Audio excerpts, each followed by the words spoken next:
وبركاته. ازيكم حبايبي، عاملين ايه؟ يا رب دايما تكونوا في خير وفي سعاده وفي احسن حال. بحبكم في الله، بشكركم جدا من داخل مصر ومن خارج مصر. اهلا وسهلا بكل حبايبي، بحبكم جدا. الله يسعدكم ويديمكم نعمه في حياتي يا رب، ويحقق لكم كل ما بتتمنوا. النهارده جايكم فيديو جديد. قبل ما نبدا الفيديو بتاعنا النهارده، لايكات بقى، مش هوصيكم حبايبي. اللي لسه ما حطش لايك يحط لايك، ولو انت جديده معايا في القناه اتمنى تشرفيني وتشتركي معايا وتنضمي لعيلتي الجميله. او لو بتتابعيني، يعني في ناس بتتابعني كده من غير ما تشترك، يعني ما بتشتركيش ليه؟ تعرفي تقولي لي؟ عايزين نوصل ل 400,000 اخ واخت في حياتي، احلى ناس في الدنيا كلها. فاللي لسه مشتركش معايا في القناه بسرعه يضغط اشتراك عشان ينضم لعيلتي الجميله. دايما بشارككم كل حاجه، او بمعنى اصح عشان ابقى صادقه زي ما انا متعوده دايما معاكم. دايما بشارككم الحاجات اللي بتفرحني اكتر، او ممكن نقول معظم الحاجات اللي انا بحب اوثقها. مثلا ان انت يكون عندك ولاد وتتجوزي عن تجربة. كل حد في الدنيا عيشته حياته بتختلف عن التاني. الفيديو كان ليه اهداف كتير قوي، مش هدف واحد.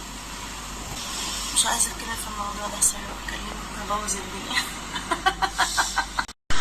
الناس اللي بتتابعني من زمان عارفين هاجر عندي ايه، عارفين ان انا فضلت سنين رافضه الجواز عشان خاطر بنتي.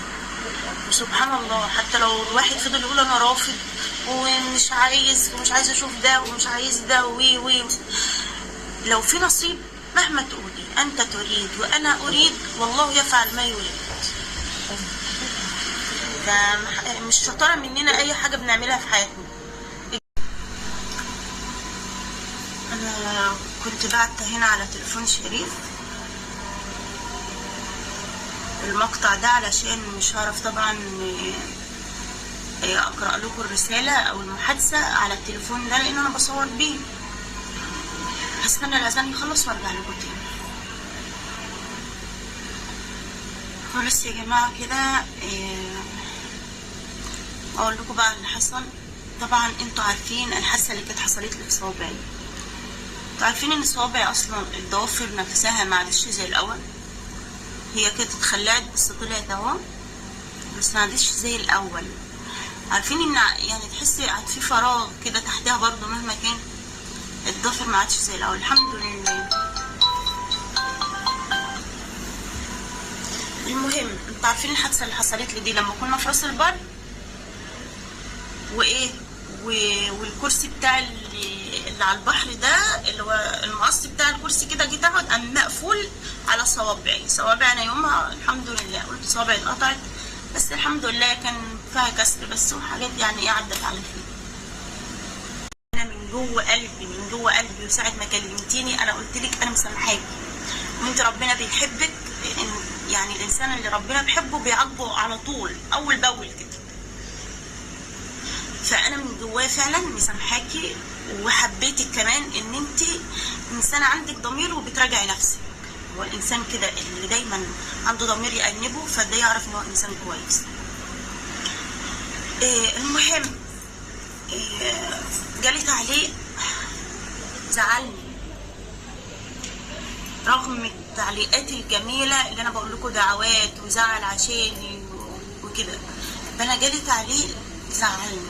هي لما كلمتني وقالت لي انا كتبت لك كذا وحصل كذا، انا افتكرتها وفعلا انا قلت يومها الامل اعملي لها بلوك، يعني اعملي لها اخفاء خالص، لان الاحساس بالظلم وحش. وهي كانت ظلمتني في التعليق، بس خلاص انا بقول لكم انا مسامحه. مش هقول لكم الكل يبقى متفق معايا، لا. يلا عشان طولت عليكم الفيديو، اللي لسه ما حطش لايك حط لايك حبايبي، ولسه ما اشتركش في القناه يشترك.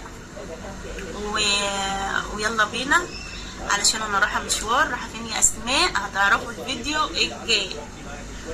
يلا بينا، سلام.